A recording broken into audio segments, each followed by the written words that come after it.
Hello दोस्तों। आपने news में बहुत सुना होगा कि ग्रुप डी की सैलरी दुगनी हो जाएगी आफ्टर एर्थ पे कमीशन।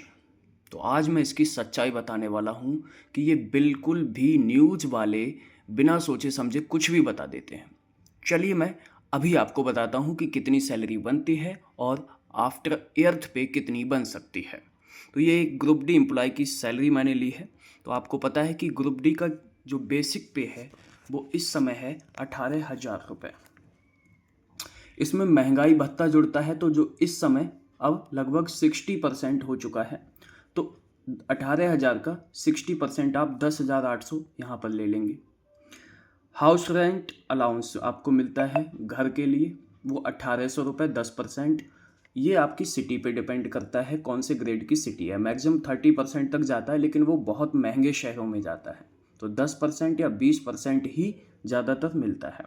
तो 10% HRA आपने जोड़ लिया।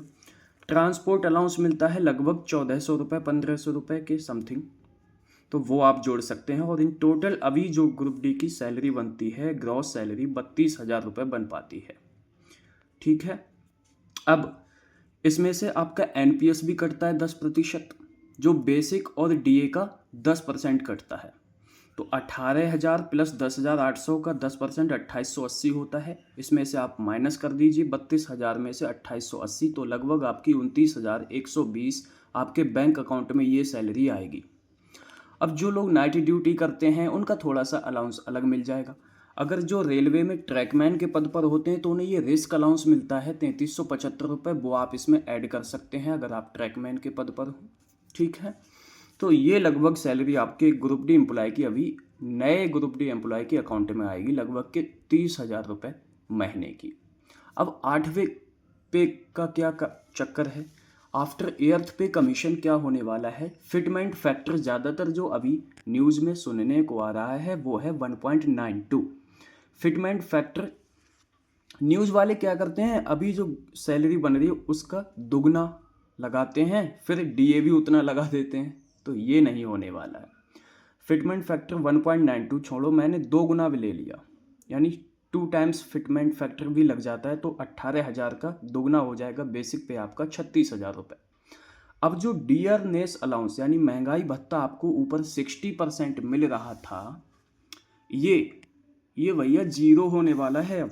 अब महंगाई भत्ता नहीं, जीरो से शुरू होगा, जो हर 6 महीने पे बढ़ता है।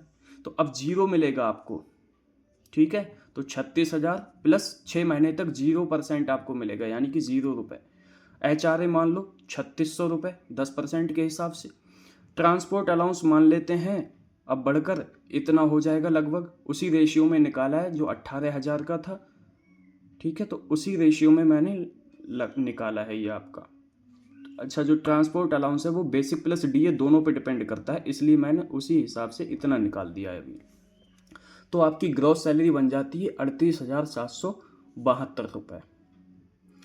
इसमें से आप 3,600 रुपये माइनस कर दीजिए भाई साहब। किस चीज़ के?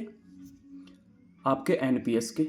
सॉरी, ये 38,722 मैंने NPS के माइनस करके ही निकाले हैं। ठीक है। तो जो आपके बैंक अकाउंट में पैसे आने वाले हैं अब सैलरी नए ग्रुप डी एम्प्लॉय की, वो आएगी 38,772 रुपये। वहीं जो ट्रैकमैन के लिए बोनस मिल रहा था 3,375 रुपये रिस्क अलाउंस, अगर आप ट्रैकमैन हैं तो मान लीजिए वो अब 5,000 हो जाएगा बढ़ के। तो 5,000 इसमें और जोड़ सकते हैं आप, 38 5 43 44,000 रुपये आ जाएगा। तो अभी आपकी सैलरी बन रही थी 30,000 रुपये, और 30,000 से कितनी बन जाएगी, मैक्सिमम 40,000 रुपये अकाउंट में जो आएगी आपके वो। तो क्या आपकी सैलरी दुगनी हुई? जी नहीं, मुश्किल से 10,000 का ही अंतर आपकी सैलरी में पड़ना है नए ग्रुप डी एम्प्लॉय के लिए। तो आपको वीडियो कैसी लगी ये ज़रूर बताएं।